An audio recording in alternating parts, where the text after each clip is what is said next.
Price the Lord எல்லாருக்கும் வணக்கங்க. நம்ம வீட்டில் இருக்கிற இந்த மாதிரி தோசைக்கல்லுக்கு மேலே உருளைக்கிழங்குகளை நீங்கள் வச்சிங்க அப்படின்னா கண்டிப்பாக நீங்கள் ரொம்பவும் ஷாக் ஆகிடுவீங்க. சூப்பரான ரிசல்ட் கிடைக்குங்க.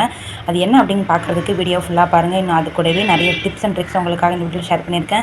வீடியோ ரொம்ப யூஸ்ஃபுல்லாக இருக்கும். ஸோ மறக்காமல் ஃபுல்லாக பாருங்கள். ஃபஸ்ட் டிப் என்ன அப்படிங்கிறத பார்த்துடலாம். இந்த மாதிரியான சின்ன சின்ன கண்டெய்னர் கண்டிப்பாக எல்லார் வீட்லையும் இருக்குங்க. இது பார்த்தீங்கன்னா ஒரு கடையில் வந்து சாப்பாட்டு கொடுக்குற கண்டெய்னர். இது வந்து வீட்டில் சும்மா தான் இருக்குது. இதை வச்சு ஒரு சின்ன வந்து ஒரு ஐடியா பண்ண போகிறோம். என்ன அப்படிங்கிறத பார்த்துடலாம். இதுக்கு இதோட மூடியை வந்து நான் ஃபஸ்ட்டு கழட்டி எடுத்துக்கிறேன். கழட்டி எடுத்துகிட்டு இதோட மூடியில் வந்து இப்போ நான் காட்டுற மாதிரி செவ்வகம் அளவில் வந்து ஒரு சின்னதாக வந்து ஹோல் போட்டு நம்ம எடுத்துக்கலாம். நான் வந்து இதை வந்து கத்தியை வந்து கட் பண்ணி வந்து எடுத்துக்கிறேன். உங்கள்கிட்ட வந்து ஹீட் பண்ணுற மாதிரி ஏதாவது இருந்தது அப்படின்னா கத்தியை சுட வச்சு கூட இப்போ நான் காட்டுற மாதிரி இதே ஷேப்க்கு வந்து கட் பண்ணி நீங்கள் எடுத்துக்கோங்க. இப்போ பார்த்தீங்கன்னா நான் கத்தி வச்சு நான் கட் பண்ணி வந்து இதை எடுத்துட்டேன். நீங்கள் கட் பண்ணும்போது கொஞ்சம் ஜாக்கிரதையாக கவனமாக மெதுவாகவே கட் பண்ணுங்கள். இப்போ பார்த்தீங்கன்னா ஃபுல்லாமே நான் கட் பண்ணிட்டேன். இவ்வளோ இருக்கிற அந்த வேஸ்ட் பீஸ் வந்து நம்ம எடுத்துடலாம். இந்த மாதிரி எடுத்ததுக்கப்புறமா நம்ம வீட்டில் வந்து ஷாம்பு வாங்குவோம். நான் எப்போவுமே ஷாம்பு வந்து இந்த மாதிரி சரமாக தான் வாங்குவேன். வாங்கின இந்த ஷாம்பை இந்த மாதிரி நல்லா மடித்து எடுத்துக்கோங்க. இதே மாதிரி மடித்தா தான் நம்ம ஷாம்பு எடுக்கும்போது ஒன்றா கரெக்டாக வெளியே வரும். இந்த மாதிரி மடிச்சதுக்கப்புறமா டப்பாக்குள்ள இந்த மாதிரி வச்சுட்டு அந்த ஹோலுக்கு வழியாக ஒரே ஒரு ஷாம்பை மட்டும் விட்டு இந்த டப்பாவோட முடி இந்த மாதிரி க்ளோஸ் பண்ணிடுங்க. க்ளோஸ் பண்ணதுக்கப்புறமா பின்னாடி பக்கம் வந்து டபுள் டேப் இருக்கும்ல, டபுள் டேப் வந்து கொஞ்சமாக நம்மளுக்கு தேவையான அளவு வந்து கட் பண்ணிவிட்டு நடுவில் மட்டும் ஒட்டாமல் மேலேயும் கீழேயும் 2 சைடு ஒட்ட போகிறேன். ஏன்னா நல்லா ஸ்ட்ராங்காக வந்து செவத்தில் ஒட்டிக்கணும். அதனால் இப்போ வந்து நான் ஃபுல்லாக ஒட்டிட்டேன். ஒட்டினதுக்கப்புறமா இதை வந்து நான் செவத்தில் வந்து பொட்டி காட்டுறேன் பாருங்கள். செவத்தில் வந்து நல்லா இந்த மாதிரி ஒட்டிடுங்க. பசையை பிரிச்சுட்டு எவ்வளோ ஸ்ட்ராங்காக நல்லா ஒட்டிருக்குன்னு பாருங்கள். இந்த 2 ஒட்டிருக்கலாம். நல்லா ஃபுல்லாக வந்து நல்லா சுற்றி ஒட்டிட்டேன். இப்போ இந்த ஷாம்பு வந்து நம்ம வெளியே இழுத்தோம் அப்படின்னா அழகாக தேவையான அளவுக்கு மட்டும் எடுத்துகிட்டு கட் பண்ணிக்கலாம். இது வந்து நல்லா யூஸ்ஃபுல்லாக இருக்குங்க. பார்க்க அழகாகவும் இருக்கும். ஷாம்பை வந்து நம்ம ஒவ்வொரு இடத்துல போட்டு தேடிட்டு கிடப்போம். அப்படி இல்லாமல் எல்லா ஷாம்பையும் ஒரே டப்பாவில் இப்படி போட்டு நம்ம வைக்கும்போது பார்த்தீங்கன்னா பாத்ரூம் பார்த்திங்கன்னா ரொம்ப அழகாக இருக்கும். நீங்களும் இதே மாதிரி வேஸ்ட் டப்பா இருந்ததுன்னா ட்ரை பண்ணி பாருங்கள். உங்களுக்கு ரொம்ப யூஸ்ஃபுல்லாக இருக்கும். செகண்ட் டிப் என்ன அப்படிங்கிறத பார்த்துடலாம். அடுத்ததாக நம்ம தம்ப்நெயிலில் பார்த்து வீடியோக்கு வந்துட்டோங்க. ஸ்டவ் ஆன் பண்ணி தோசைக்கல் வச்சுக்கோங்க. தோசைக்கல் நல்லா ஹீட் பண்ணுங்கள். ஹீட் பண்ணதுக்கப்புறமா எண்ணெய் ஊற்றிக்கோங்க. நான் நல்லெண்ணெய் தான் சேர்த்துருக்கேன். எண்ணெய் நமக்கு தேவையான அளவு ஊற்றிட்டு உருளைக்கிழங்க நல்லா பொடுசாக நறுக்கி இந்த மாதிரி சேர்த்துக்கோங்க. சேர்க்கும்போது ஓரமாக சேர்த்துக்கோங்க. எடுத்தோன்னே நடுவில் சேர்த்திங்க அப்படின்னா எண்ணெய் வந்து தெரிச்சிடும். இந்த மாதிரி ஓரமாக சேர்த்துட்டு தோசை கரண்டியை வச்சு நல்லா இந்த மாதிரி கிண்டி விடுங்க. நல்லா கிண்டுங்க. எண்ணெய் வந்து ஃபுல்லாக உருளைக்கிழங்குகளில் படட்டும். நல்லா மொறுமொறுன்னு இதுலேயே வேகணுங்க. நம்ம தண்ணி எதுவுமே சேர்க்க போகிறதில்ல, எண்ணெயிலே வேக வைக்க போகிறோம். நல்லா இந்த மாதிரி கொஞ்சம் நல்லா வதக்கினதுக்கப்புறமா தூளுப்பு கொஞ்சமாக தேவையான அளவு நம்ம சேர்த்துக்கலாம். சேர்த்துட்டு அதையும் நல்லா இந்த மாதிரி நல்லா வதக்கி எடுத்துக்கோங்க. வதக்கினதுக்கப்புறமா நம்ம குழம்புக்கு யூஸ் பண்ணுற குழம்பு மிளகாத்தூள் இருக்குல்ல, அதை வந்து கொஞ்சமாக 1 ஸ்பூன் இல்லை 1.5 ஸ்பூன் வந்து சேர்த்துக்கலாம். இதையும் சேர்த்து நல்லா வதக்கிக்கோங்க. வதக்கினதுக்கப்புறமா கொஞ்சம் இது வந்து உரப்பு கம்மியாக இருக்கும். அதனால் தனி மிளகாத்தூள் இருக்கும்ல, அந்த மிளகாத்தூளையும் கொஞ்சமாக அதில் சேர்த்துக்கலாம். சேர்த்ததுக்கப்புறமா மல்லித்தூள் வந்து ஒரு 1/4 ஸ்பூன் அதையும் நம்ம சேர்த்துக்கலாம். சேர்த்துட்டு நல்லா நம்ம எண்ணெயிலே நல்லா இந்த மாதிரி வதக்கிக்கோங்க. தண்ணி எதுவுமே சேர்க்க வேணாம். அடுப்பையும் வந்து நல்லா சிம்மில் வச்சுட்டு எண்ணெய் பத்தலை அப்படின்னா இன்னும் கொஞ்சம் கூட எண்ணெய் நம்ம சேர்த்துக்கலாம். நல்லா மொறுன்னு இதில் வந்து சீக்கிரமாக வதங்கிடுங்க. நம்ம வந்து வடச்சட்டியில் வதக்கிறத விட இந்த தோசைக்கல்லில் பார்த்தீங்கன்னா ஹீட் வந்து ஈவனாக பரவும். அந்த கல் வந்து நல்லா ஹீட்டாகவே இருக்கும்.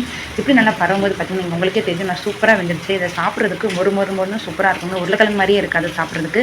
இதே மாதிரி உங்கள் வீட்டில் குழந்தைங்க பெரியவங்க எல்லாத்துக்கும் நீங்கள் செஞ்சு கொடுங்க. அவங்க எல்லாருக்குமே ரொம்ப பிடிக்கும். ரிசல்ட் வந்து வேறு லெவலில் இருக்கும். நீங்கள் வந்து செஞ்சு பார்த்துட்டிங்க அப்படின்னா அடுத்து நீங்கள் இதே மாதிரி தான் உருளைக்கிழங்க தோசைக்கல்லை போட்டு தான் நீங்கள் ட்ரை பண்ணி பார்ப்பீங்க. உங்களுக்கு இந்த டேஸ்ட் வந்து ரொம்பவே பிடிக்குங்க. ஸோ மறக்காமல் இந்த டிப்ஸையும் ட்ரை பண்ணி பாருங்கள். நெக்ஸ்ட் டிப் என்ன அப்படிங்கிறத பார்த்துடலாம். இந்த மாதிரியான பத்திரிக்கை கண்டிப்பாக நம்ம வீட்டில் எல்லாருக்கிட்டையும் ஏதாவது ஒன்று இருக்குங்க. இந்த பத்திரிக்கையோட மேலே இருக்கிற அந்த கவரை மட்டும் நான் எடுத்து வச்சுருக்கேன். இது பார்த்தீங்கன்னா குழந்தைங்களுக்கு படம் வரைஞ்சி காட்டுறதுக்காக வேஸ்ட்டாக இருக்குன்னு சொல்லி நான் வரைஞ்சிட்டேங்க. அதுக்கப்புறம் தான் தோணுச்சு இதில் டிப்ஸ் இருக்குது அப்படிங்கிறதுக்காக. இப்போ இந்த பத்திரிக்கையோட முனையை வந்து இந்த ஓரத்தில் இருக்கிற ஒரு முனையை மட்டும் இந்த மாதிரி நான் கத்திரிக்கையில் வச்சு கட் பண்ணி எடுத்துக்கிறேன்.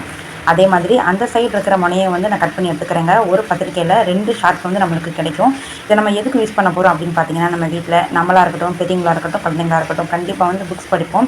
அப்படி புக்ஸ் படிக்கும்போது நம்ம எந்த பேஜை வந்து படிச்சிருக்கோம், எந்த பேஜ் வரைக்கும் நம்ம வந்திருக்கோம் அப்படிங்கிறத ஞாபகம் வச்சுக்கிறதுக்கு அந்த பேஜுக்கு மேலே இந்த மாதிரி பத்திரிக்கையில் கட் பண்ண அந்த முனையை வந்து இப்படி மாற்றி வச்சிட்டோம் அப்படின்னா நம்மளுக்கு வந்து நல்ல ஞாபகம் இருக்குங்க. அந்த பேஜை வந்து நம்ம சீக்கிரமாக திருப்பி படுத்து நம்ம படிச்சுக்க முடியும். இப்போ பார்த்தீங்கன்னா இந்த புக்கில் வந்து 2 முனையை வச்சு நம்ம யூஸ் பண்ணிக்கலாம். நம்ம யூஸ் பண்ணதுக்கப்புறமா அந்த பேஜ் எடுத்ததுக்கப்புறமா அந்த கட் பண்ண அந்த பத்திரிக்கையோட முனையை வந்து புக்குக்கு நடுவில் நம்ம வச்சுட்டோம் அப்படின்னா அடுத்து நம்ம எப்போ வேணும்னாலும் நம்ம அதை வந்து மிஸ் பண்ணாமல் வந்து எடுத்துக்கலாம். அதாவது சீக்கிரம் தொலைஞ்சும் போகாது.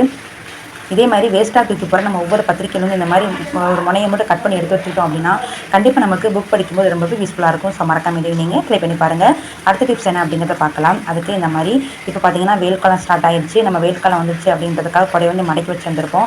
இப்போ வந்து யூஸ் பண்ணுறதுக்காக எடுப்போங்க. ஆனால் அப்படி எடுக்கும்போது ரொம்பவும் டைட்டாக இருக்கும். ஏன்னா துரு பிடிச்சதே இருக்கும். அப்படி இருக்கும்போது இந்த மாதிரி கொடைகளை நம்ம மடக்கி வைக்கும்போது நம்ம வீட்டில் மெழுகுவத்தி இருந்தது அப்படின்னா மெழுகுவத்திகளை கொடைக்கு கம்பிகள் இந்த மாதிரி ஃபுல்லாக அந்த மாதிரி தடவி விட்டுருங்க.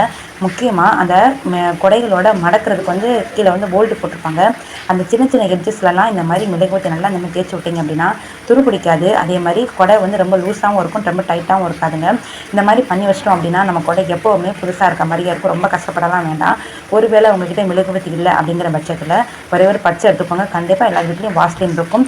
வாஸ்லின் இந்த மாதிரி பச்சையில் வந்து கொஞ்சமாக தடவி எடுத்துகிட்டு இதே மாதிரி கொடைகளில் எங்கெங்கெல்லாம் ஜாயிண்ட் இருக்கும் அந்த ஜாயிண்ட் எல்லாம் எடுத்துகிட்டையும் வாஸ்லின் இந்த மாதிரி தலையை வச்சிட்டிங்க அப்படின்னாலும் கொடை வந்து எப்போவுமே புதுசாக இருக்கும். அது மட்டும் இல்லாமல் துரு பிடிக்காது. குறிப்பாக கொடையோட உள்பக்கத்தில், அதாவது இந்த ஸ்ப்ரிங் இருக்குல்ல, அந்த இடத்துல மறக்காமல் இந்த மாதிரி தடை விட்டுருங்க. ஏன்னா அதுதான் ரொம்ப முக்கியமான பகுதி.